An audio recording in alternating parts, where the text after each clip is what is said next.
Hello everyone, welcome to my kitchen. તો મિત્રો, આજે હું તમારી સાથે શેર કરવાની છું કંટોલાના સંભારાની રેસીપી. તો આ સંભારો ખાવાની ખૂબ જ મજા આવે છે. કાંઈ પણ શાક ન હોય અને તમે કંટોલાનું શાક 2-3 વાર બનાવીને થાકી ગયા હોય ખાઈ, તો પછી આપણે તેની જગ્યાએ હવે આજે બનાવીશું કંટોલાનો સંભારો. તો તેના માટે મેં અહીંયા કંટોલા લીધા છે. તો તેને આપણે સારી રીતના પહેલાં વોશ કરી લઈશું.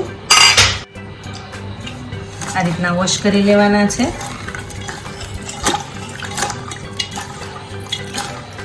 તો હવે તેને આપણે કટિંગ કરી લઈશું. તો આ રીતના આપણે લાંબી લાંબી સ્લાઇડ કરી લઈશું એને કંટોલાની. અને કંટોલાને મેં થોડા કોણા એવા લીધા છે, તેમાં બી બહુ છે પણ નહીં, એવા બી વગરના થોડા લઈ તો વધારે આપણો કંટોલાનો સંભારો સરસ થાય. તો આ રીતના લાંબી લાંબી સ્લાઇડ કરી લેવાની છે.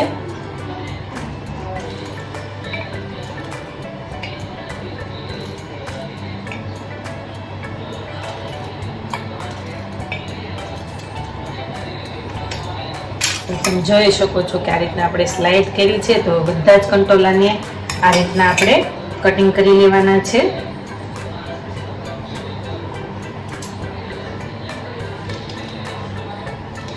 આ થોડામાં બી હોય ને અમુક બી આવે તો પણ ચાલે.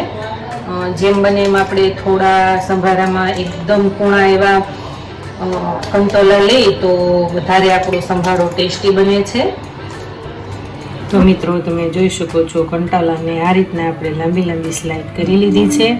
તો હવે તેનો આપણે વઘાર કરીશું. ગેસ ઓન કરીશું અને બાઉલ મૂકીશું.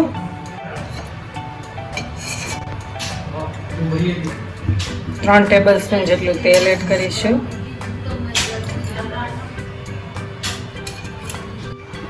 તો આપણું તેલ છે તે ગરમ થઈ ગયું છે. તો 2 ટેબલ સ્પૂન જેટલી રાઈ એડ કરીશું.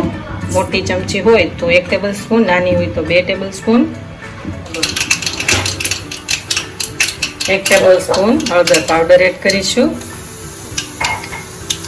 1 ટેબલ સ્પૂન હિંગ એડ કરીશું.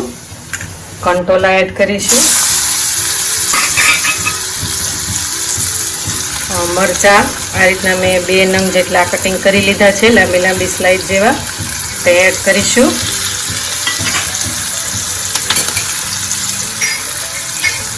મિક્સ કરી લઈશું.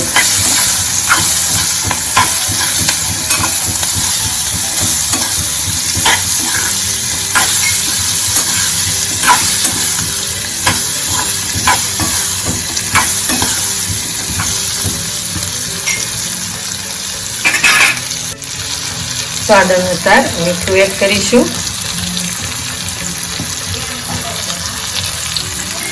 અને હવે તેને આપણે ડીશ ઢાંકી દેવાની છે ઉપર, અને તેની ઉપર આપણે પાણી એડ કરીશું. તો ઉપર આપણે આ રીતના પાણી એડ કરવાનું છે, એટલે તેની જે વરાળથી આપણું સંભારો છે તે એકદમ સરસ બફાઈ જાય. તો તેને આપણે જ્યાં સુધી આપણું શાક સોફ્ટ ન થાય ત્યાં સુધી રહેવા દઈશું, લગભગ 10 મિનિટ જેટલું. તો આપણે 5 મિનિટ જેવું થઈ ગયું છે. તો વચ્ચે આપણે થોડું શાકને હલાવી લઈશું.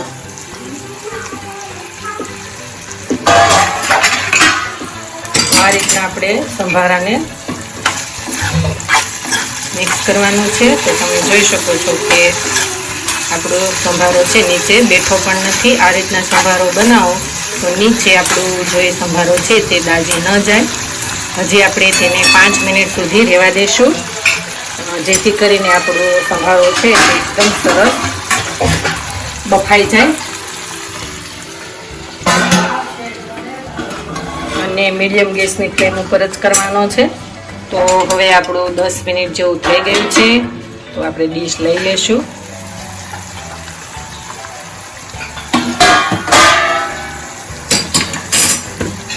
મિક્સ કરી લેશું.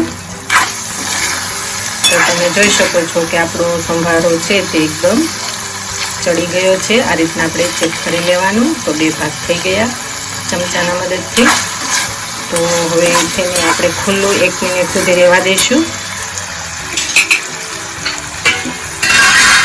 તો 2-3 ટીપા આપણે લીંબુના એડ કરીશું.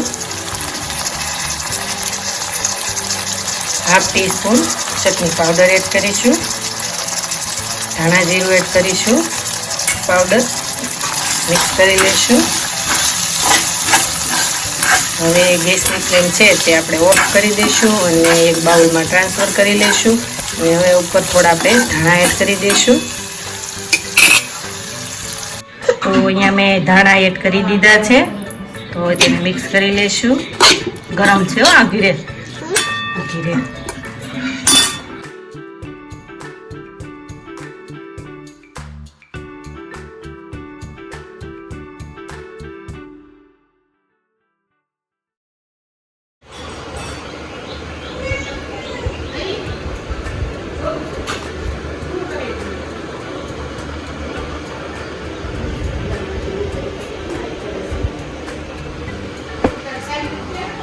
તો મિત્રો તમે જોઈ શકો છો કે આપણો